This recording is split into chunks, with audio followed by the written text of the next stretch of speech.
Welcome to Return to Athens. This week, Colombia goes for gold in the pool. We're on the home straight now for the opening ceremony. And more on our series of lead-up events. All that and more as we return to Athens. Firstly, at just 14, Omar Pinzon has become the youngest swimmer to represent his country, Colombia, in its Olympic history, securing his place on the team in the 200-metre backstroke last month in Uruguay.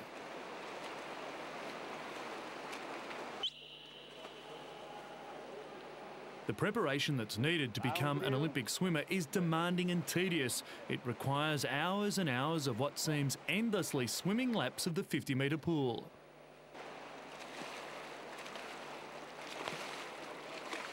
However, every one of those countless laps eventually adds up to being able to take on the world's best in just the 4 laps he needs to swim the 200 metres.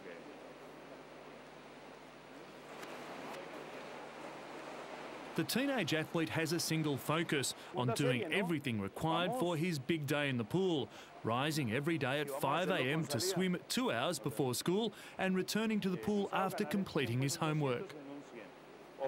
The tall, young Colombian, he currently stands at 183 centimetres and is still growing, is determined to train hard in pursuit of his goals. For a while, I have been carrying around the idea of being really big in swimming, because you see, and at this age, you think it's like from another world, like a movie. It doesn't feel real, but to already be so close to that and to achieve this record, well, you feel that it's not that far away, and it's just a question of dedication and a lot of sacrifice.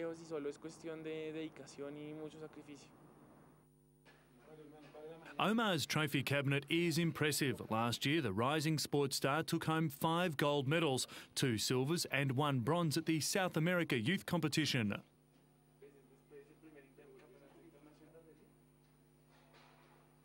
His father, Jose, has long been his mentor, investing much of his own money to give his son the opportunities required to follow his dream.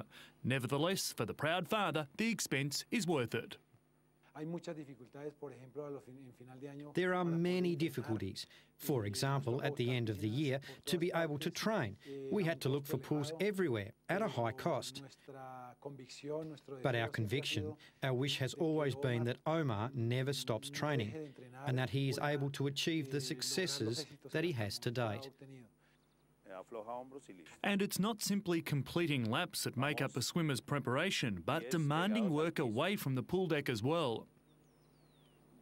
According to his trainer, Carlos Triana, the experience of competing at Olympic level will be invaluable for the young swimmer.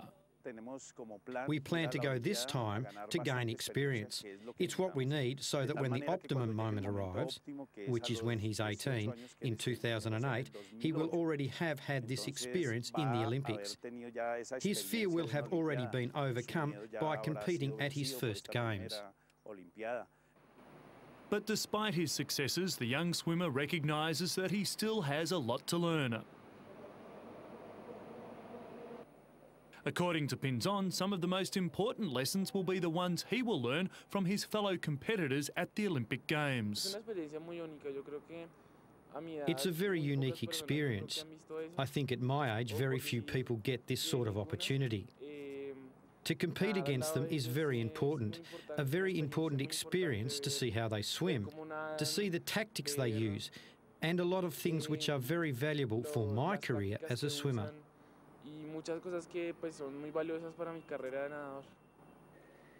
Omar's chosen event is certainly not a new one. The 200-metre backstroke was first held at the second Games in Paris in 1900. Other events were the 200, 1,000 and, incredibly, a 4,000-metre freestyle.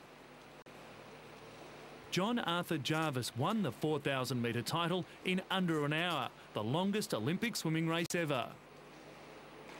Paris is also renowned for 2 other unusual swimming events, an obstacle swim course held with the current in the Seine River and an underwater race. While the backstroke was introduced to aquatics in Paris, so was water polo. More on how to see that shortly.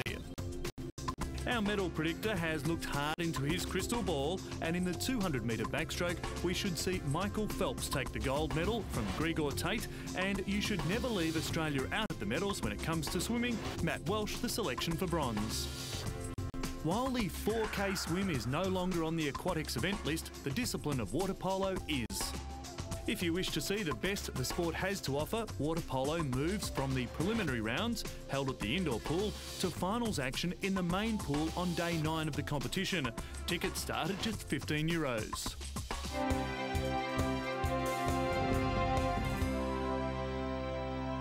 With the main stadium roof now sliding into place, the head of the Athens organising committee remains upbeat about delivering a successful Olympics, speaking confidently 100 days before the opening ceremony, enforcing there was no way the city wouldn't be ready on time. We'll be ready for the Games because what we have achieved up to now shows that everything is on track. We completed very important venues. We tested them. We tested 37 Olympic sports and Paralympic sports. We've tested our people. We've tested the operation that has been planned. We have in place our contingency plans, and we believe that for the remaining time, everything will be completed. Nevertheless, the race against time is still on, and the President's comments came as one of the main projects of concern, the stadium roof, finally commenced being moved into place. According to the revised timetable, the project is to be fully completed by the end of June. The placement of the arches had been postponed several times.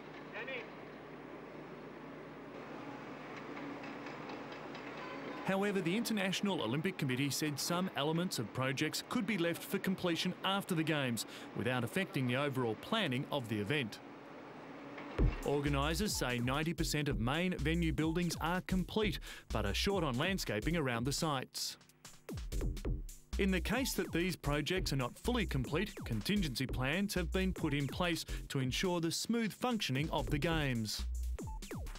Issues of preparation and security have burdened organisers and overshadowed the symbolism of the event that the world should focus on. The President saying what needs to be emphasised was the importance of such a global multicultural event coming back to its roots at a time of strife and division in the world. The Athens Games, it comes to a moment, to a momentum, let's say, when the world really needs a very strong message. And we believe that the Athens Games will be symbolic games because this is the country where the Games, they have been they were born and they have been revived. And this is the country where the athletes, they decided to put down their arms during the Games. So I think it's again a very strong message going out.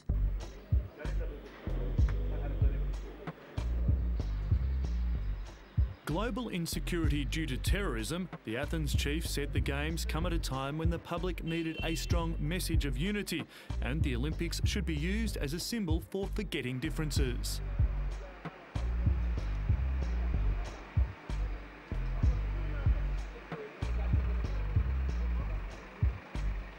During the ancient Olympics, a peace truce was called where warring groups laid down their arms for the duration of the event, a highly symbolic act that organisers have been keen to promote.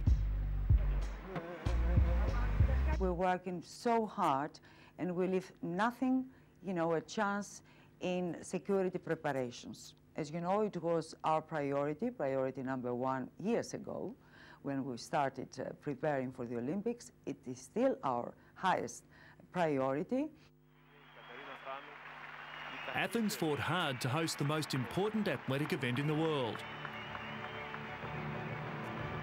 But disappointingly, since winning the bid, organisers have been slow to begin, losing years of crucial time. There's been a changeover of officials in charge of the project, all resulting in a mad dash to make an opening ceremony we hope is one to remember.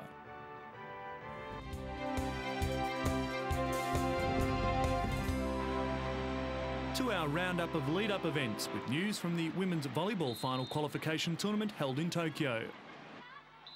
8 teams are contesting the tournament: Japan, Italy, Russia, Nigeria, Chinese Taipei, Puerto Rico and Korea, with 4 qualifying for Athens, the top-ranked Asian team and the other 3 highest-ranked teams.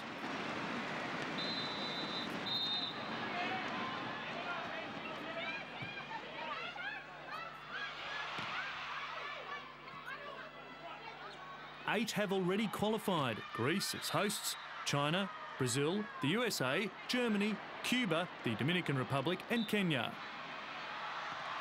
In our first featured match, Italy took on the hosts, the match into a deciding set, both sides refusing to yield. They were tied at 12-all. The hosts opened up a 2-point gap, giving them double match point at 14-12. Italy recovered the first, but not the second. Exciting stuff.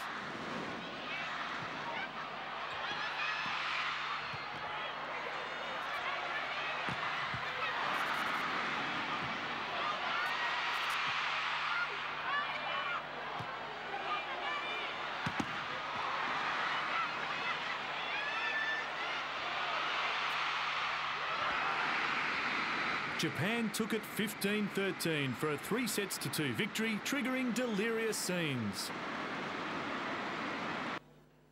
Russia faced Puerto Rico. Puerto Rico the early lead, but the Russians quickly turned the tables to go ahead 9-6 and then widened their lead to 17-7 on a barrage of power-laden spikes and errors by the South Americans.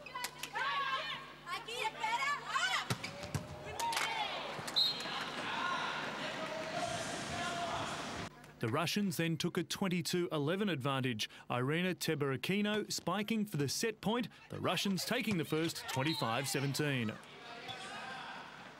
Russia jumped into an early 8-4 lead in the second set by taking advantage of a succession of errors by the Puerto Ricans and went on to extend that lead to 14-6 with a barrage of powerful spikes through the Puerto Ricans' defence.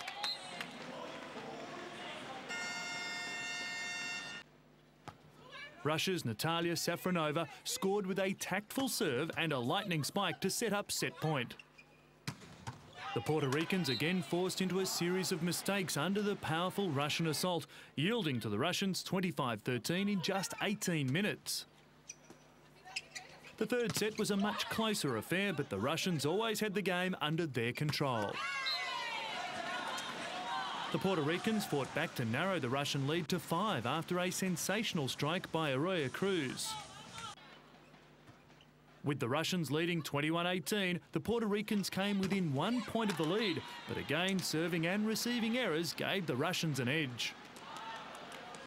The Puerto Ricans inched ahead in a bid to turn the tide, but Game Over's spike set up match point, following up with a spike that needed her to use her full height to secure the 25-23 win.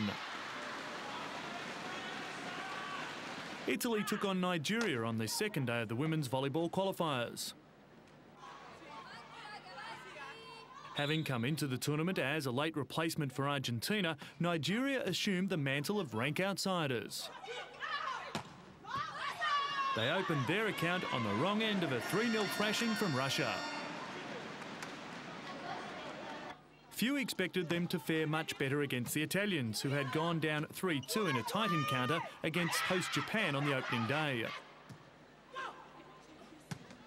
With the majority of the neutral support in Tokyo going the way of the underdogs, Nigeria gave as good as they got in the opening stages before the Italians started to find their rhythm.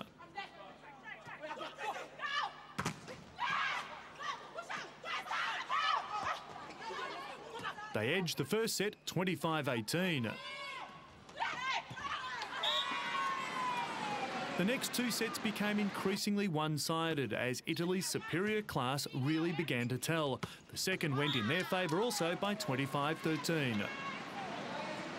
And with more and more mistakes creeping into the Nigerians' game, Italy swept through the third and final set, taking it 25-7 to complete a comprehensive 3-0 victory.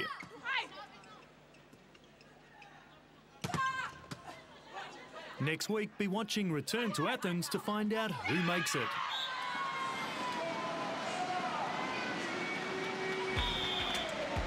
Volleyball is at the Peace and Friendship Stadium at the Faliro Coastal Zone Olympic Complex.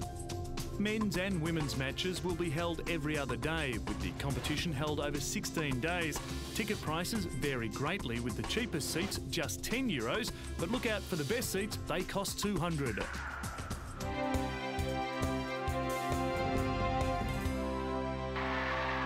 While Athens continues its frantic race to complete the main Olympic stadium, this run made a little-known athletics track immortal. Up to the finishing line. Time 3 minutes, 59.4 seconds, shattering the 4-minute mile, the Everest of athletic achievement. Place Iffley Road, the race Sir Roger Bannister's run under 4 minutes for a mile. 9 years ago. It was a typically early May English day, i.e. wind, rain and cold, so the worst possible conditions. And I don't know how many seconds those bad conditions must have cost me, but I had to run probably the equivalent of a 356 mile on a perfect day. And I didn't make the decision until the very last moment. I hoped the wind was dropping. And the reasons I made it were that I might not get another chance. And even if the chances were only 50-50, I might not forgive myself if I didn't take the chance and then John Landy did it.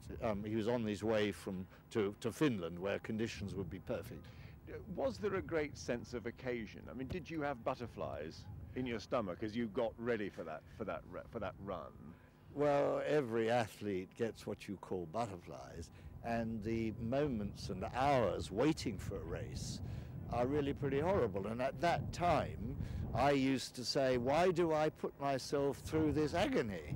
You vow that you won't race again, but it quickly is forgotten, especially if the race goes well. But I sure was nervous, but I wasn't really concerned to impress, and I hadn't really decided whether to make the attempt. So I managed to keep the anxiety a bit under control until the moment I decided that we should try to do it. Now, it was a pretty close thing. You broke the record, or yes. you broke the 4-minute barrier, yes, if you like, but you didn't break it by very much, did you? I mean, as the run progressed, did you think you were going to do it? Was there a point when you thought you're falling behind? What was going through your mind?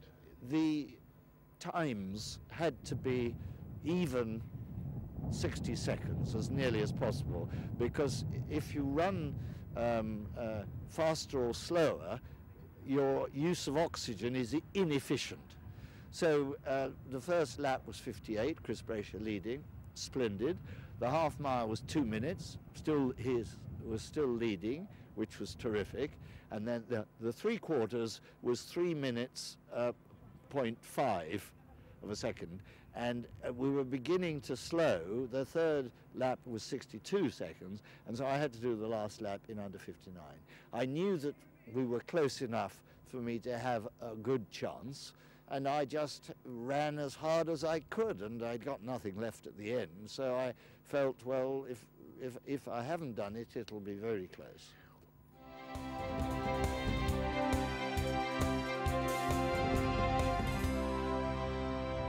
Looking to stars of the future, and despite enjoying one of the best views in Rio, the Vidigal shantytown is worlds away from the affluent areas of Ipanema or Leblon, even though just a few kilometres separate the two.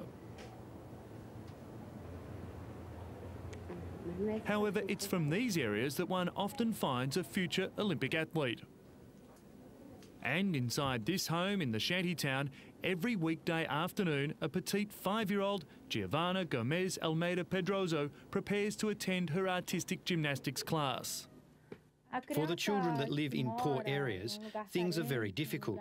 So this project is very important because I would never have had the money to pay for her classes. And this project gave her the opportunity to discover her talent, a talent that I would never have found if there was not this project. After getting ready at home, Giovanna is taken by her mother and older sister to the Flamengo Gymnasium, where she trains for 2 hours. Here, with fellow gymnasts from other shanty towns, Giovanna has learned not only the basics of the sport, but also the sacrifices that a gymnast must make in order to one day stand on an Olympic podium. The Flamengo social project got underway last year, but artistic gymnastics has been growing in Brazil since 1997, when the Brazilian Olympic Committee brought in foreign coaches to develop local talent. Soon the world was exposed to the talents of athletes such as Diane dos Santos, Danielle Hippolito and her brother Diego. Dayon dos Santos is currently ranked #1 in the world and, along with Daniel Hipólito, picked up gold medals during the Brazilian leg of the World Cup. Performing routines in the same gym where Hipólito trains when she's in Rio, young girls like Giovanna now have the incentive to follow the path of their idols. I like Daniel Hipólito. Why? Because she's the best. The project was set up by Brazilian coach Georgette Vidor, who is the most respected gymnastics coach in the country and one of the people responsible for the success of Hipólito. I feel very proud. I feel proud by seeing the power that the sport has, of giving hope to the people, of improving their lives, changing their quality of life.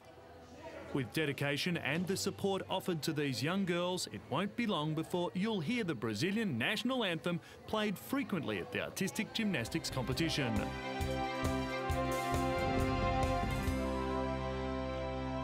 Finally, former British Olympic hurdlers Sally Gunnell and Colin Jackson were in London's Trafalgar Square to launch the new Olympic gold scratch card.